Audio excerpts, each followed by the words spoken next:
Hello and welcome to WION Live Broadcast. I'm Ollie Barrett, coming to you live from Riga in Latvia. And these are the headlines.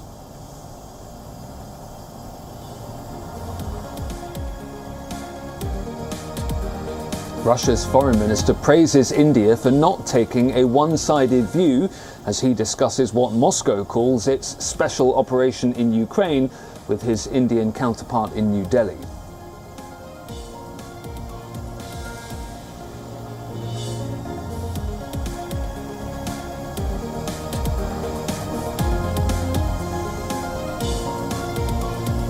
Moscow claims a Ukrainian strike on a fuel depot in western Russia.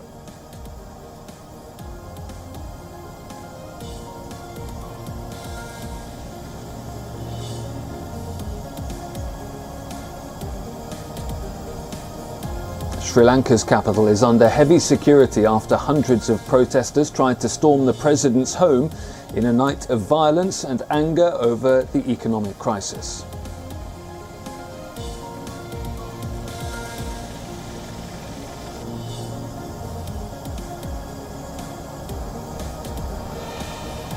Malaysia reopens its borders, allowing entry without quarantine for visitors vaccinated against COVID-19.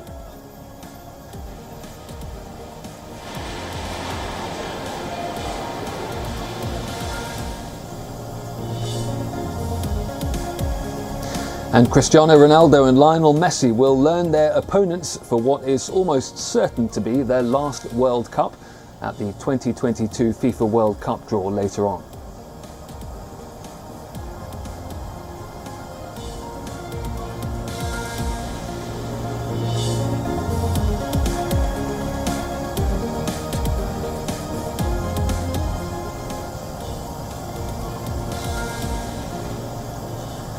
Russian Foreign Minister Sergei Lavrov is on a high-stakes visit to the Indian national capital. It's the most high-profile visit from Moscow to India since Russia invaded Ukraine. He held a bilateral meeting with India's External Affairs Minister S. Jaishankar, and he praised India's neutrality in the Ukraine conflict. The two leaders discussed bilateral cooperation and developments in Afghanistan, Iran, the Indo-Pacific, ASEAN and the Indian subcontinent as well.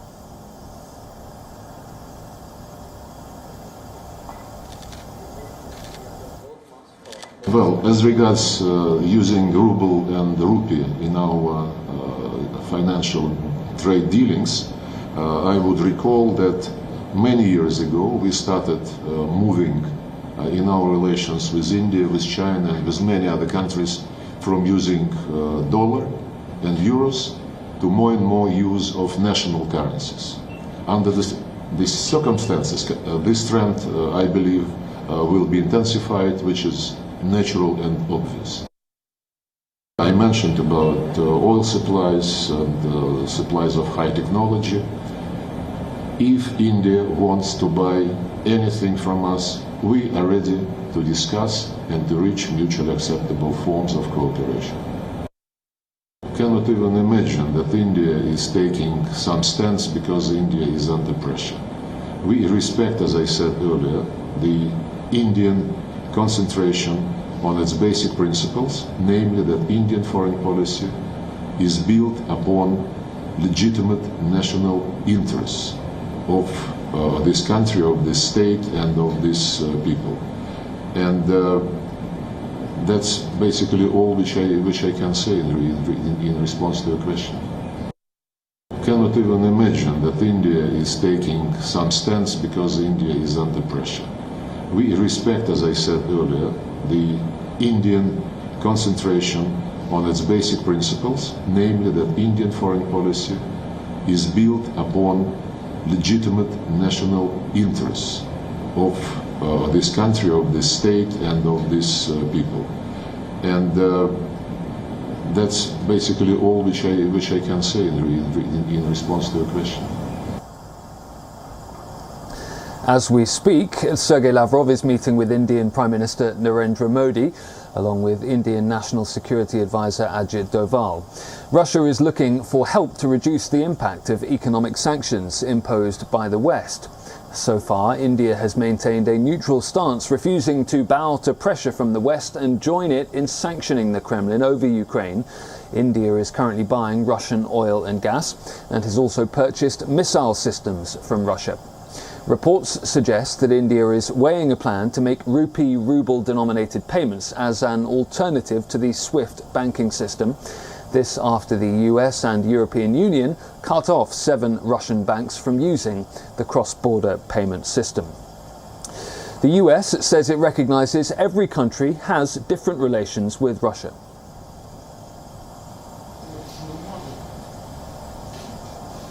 Different countries are going to have their own relationship with the Russian Federation. It's a fact of history, it's a fact of geography. That is not something that we are seeking to change. What we are seeking to do, whether it is in the context of India or other partners and allies around the world, is to do all we can to see to it that the international community is speaking in unison, speaking loudly against this unjustified, unprovoked, premeditated aggression, calling for an end to the violence, using the leverage that countries, including India, have to those ends. Let's talk now to our principal diplomatic correspondent, Siddhant Sibal, who's joining me live from New Delhi. Siddhant, what were the main takeaways from the Lavrov talks earlier with his Indian counterpart? Well, the 3 key focus areas were, first, of course, trade. Rupee-ruble mechanism is something that is being talked about that helps bypass the Western sanctions as well. Earlier in the day, the Russian foreign minister talked about the need to have trade in national currencies. The second, of course, he lashed out at the West. And New Delhi is a great platform, in a sense, for Russia to do so, given the fact that while West has been saying that there is an isolation of Russia, there are countries like India and China which are engaging with Moscow. This has been a historical fact in terms of the bilateral relationship India has with Russia. And third, of course, the Russian foreign minister lauding New Delhi's role, not taking a one-sided view and looking at the issue in its entirety. Now, I'm standing in front of the Indian Prime Minister's residence, where even as we speak, the Russian Foreign Minister is meeting the Indian Prime Minister. Now, what is kind of a showstopper, essentially, this meeting? It is different because we have seen there have been a beeline of foreign ministers, the Omani foreign minister, the Greek foreign minister, Austria, Mexico, even the British foreign secretary never got a chance to call on the Indian Prime Minister. But amidst this situation, the geopolitical changes, Russian foreign minister is meeting. And of course, the Russian foreign minister is going to give his view about what they assess the situation on the ground when we look at the crisis in Ukraine. So essentially a very important visit in both bilateral aspect and also in terms of the ongoing situation in Europe and the Russian side engaging with New Delhi.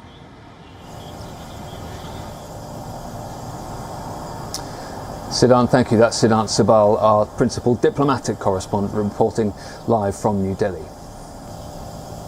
The President of Ukraine, live from New Delhi.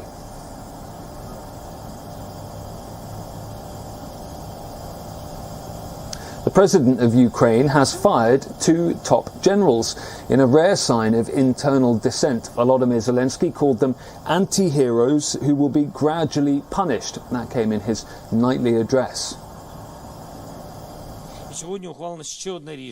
And today another decision was made regarding anti-heroes.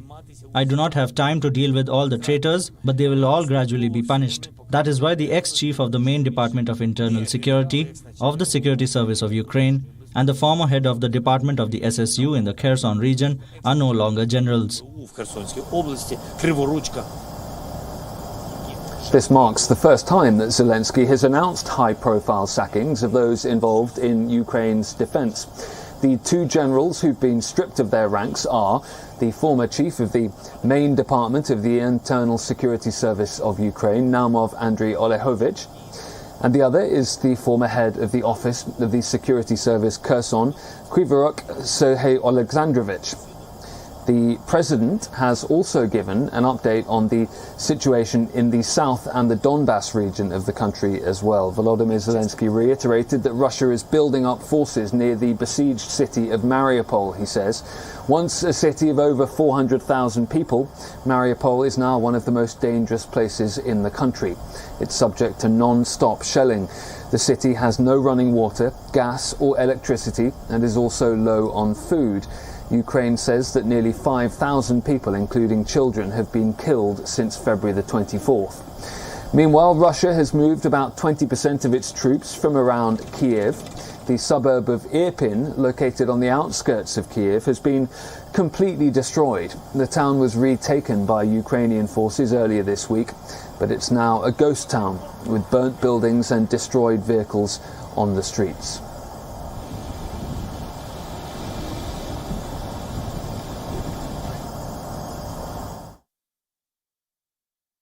Ну, как мы понимали, что их уже прогоняют, но просто когда уже пришла армия, я поняла, что да, нас освободили. Это, конечно, счастью нет предела. Я просто молюсь Богу, чтобы это все скорее закончилось, и они не вернулись. Очень страшно, что если вернуться, просто страшно. И страшно не за себя даже, так как когда у тебя ребенок на руках, это дикий страх, не прекращающийся.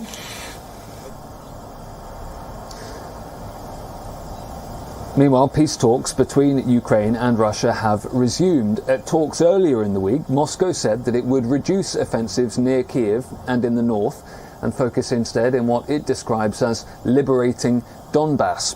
Ukraine said it would consider neutral status if it got security guarantees from Western nations.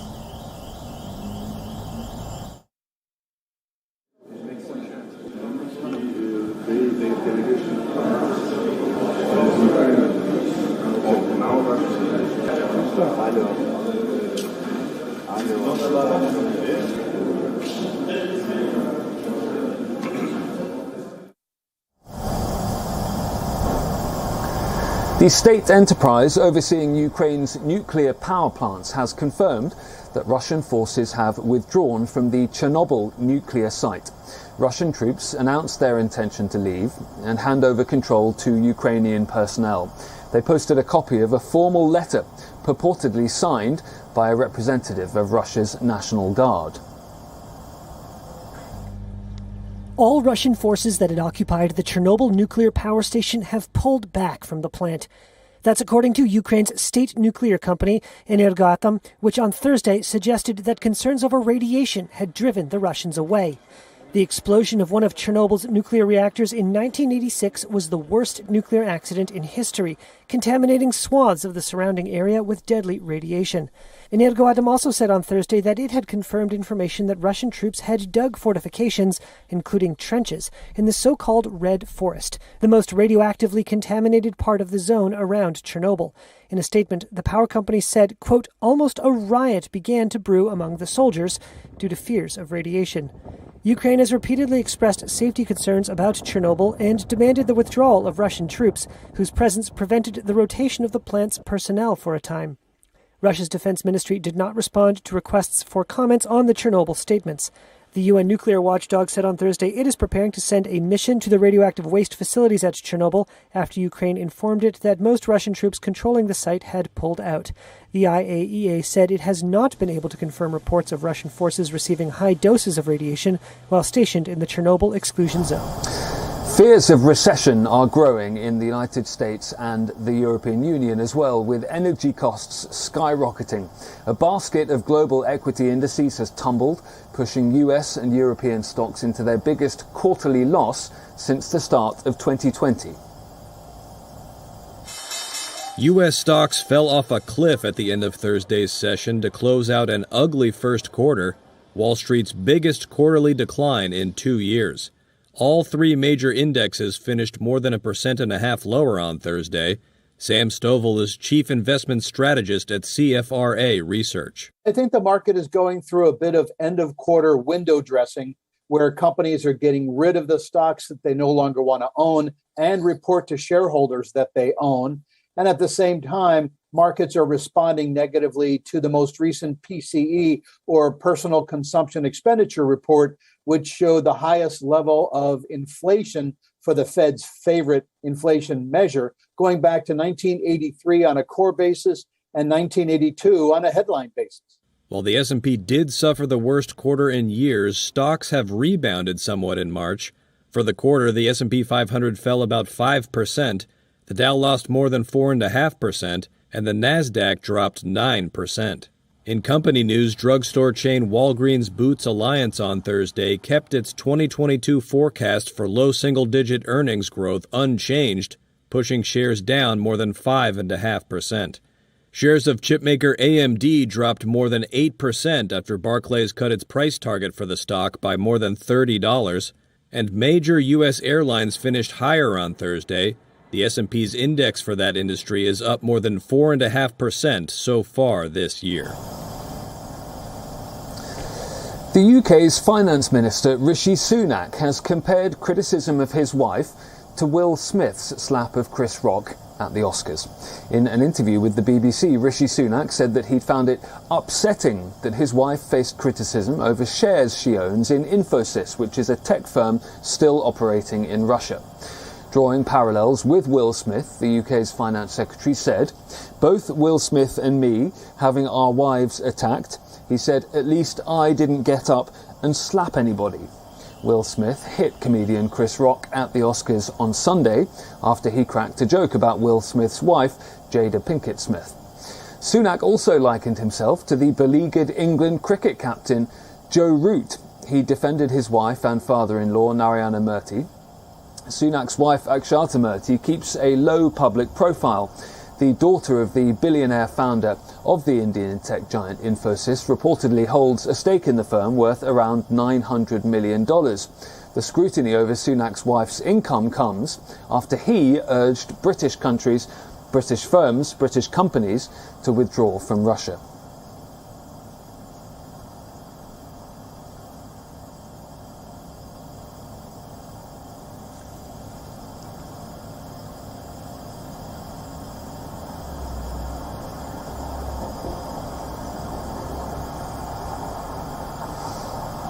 Next to the conflict in Yemen, where over 10,000 children have been killed or injured since the war broke out nearly 7 years ago.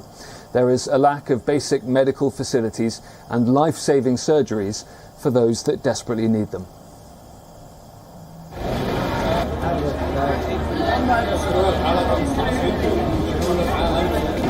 This is 5-year-old Amina Nasser, hugging her toys in a cancer ward in Yemen. Amina's life is in the hands of a collapsing healthcare system, one that has been eroded by Yemen's 7-year-long war. Amina lives in the middle of rudimentary equipment, peeling paint, and the stench of urine. She gets free chemotherapy, but her parents are struggling to afford medicines and other tests. The patients who come to Al Jamouria Hospital are poor and live in the suburbs, where the simple medical supplies are non-existent at the hospital, such as bandages, sterilized tools and medicines like antibiotics. So patients end up spending a lot of money to provide these supplies. There is a severe shortage in medical supplies here. Like Amina, millions of Yemenis are struggling to receive life-saving treatment. Some don't even receive proper care in time. Like 16-year-old Zamzam Hizam. She was waiting for a sponsor to pay for her heart surgery when gangrene caused by the untreated ailment ate away at her foot.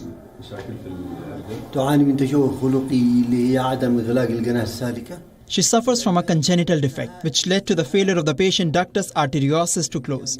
In addition to that, she has severe inflammation of the valve, which ruptured one of the valve ligaments. Therefore, the valve is now severely infected.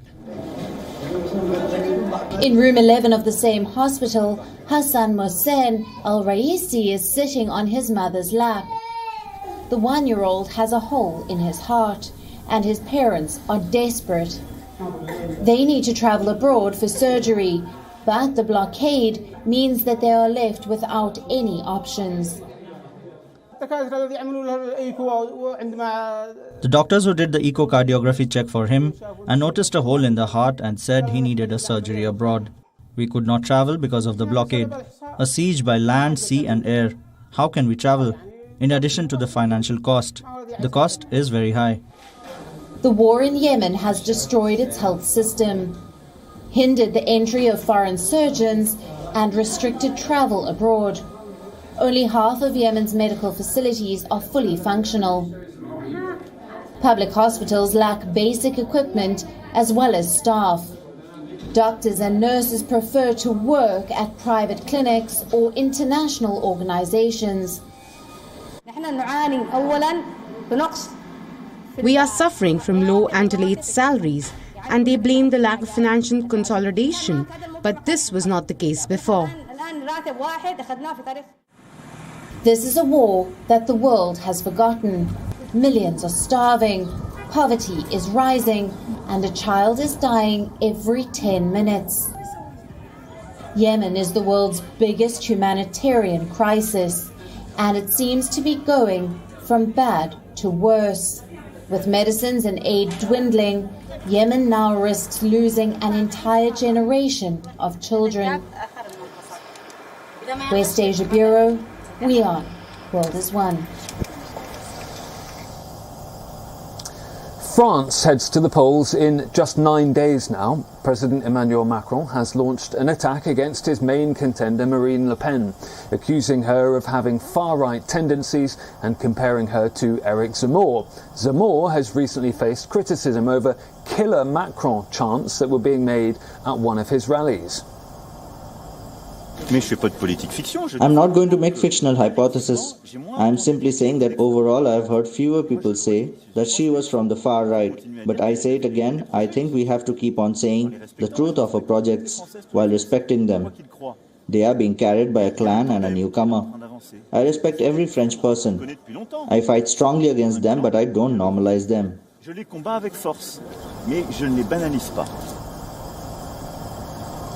Macron is due to address a rally in Paris for the first time on Saturday. He entered the campaign late because he's been focusing on the ongoing Russian invasion of Ukraine and his attempted diplomacy. He attended a meeting at the headquarters of his party on Wednesday after French opinion polls showed that Le Pen was closing the gap between them. Eric Zemmour is in third spot, according to the polls. Analysts say Le Pen has been focusing on issues like dwindling purchasing power and living standards. Emmanuel Macron is facing growing public concern ahead of the polls as the Russia-Ukraine conflict pushes up inflation further. French inflation rose more than expected in March to hit a record high of 5.1%. That's up from 4.2% in February.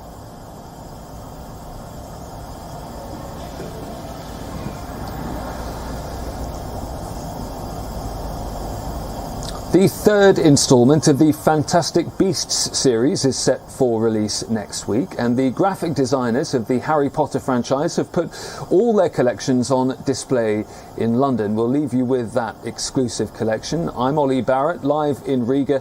Do stay tuned to WION World is One.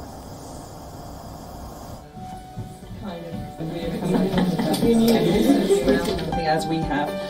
And we will. Reminded that, you go to the cinema, then lights. Reminded that, you go to the cinema, then lights go down, and it's the most. 22 years that we have been working with the WION World. Mira was there on the first Harry Potter film. So there's no escape. Doing the letter that Harry gets from Hogwarts.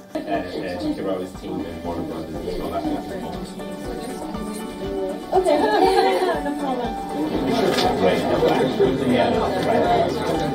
No problem. Yes. We didn't realise that people originally would be interested in, say, the graphic design from the film, but actually it turns out that that's quite a lovely way to have a conversation with the fans beyond the films. And we like to think that this little exhibition here brings lots of people that have never been to exhibitions before, and that is nice, as Miriam said, to show and share the graphic art from films is amazing. though we've done 8 Harry Potter films and 3, this was the first time we got to actually think about what Dumbledore's insignia and crest would look like, which was kind of like, oh, how did we never think? We never thought about that before, yeah. Yes.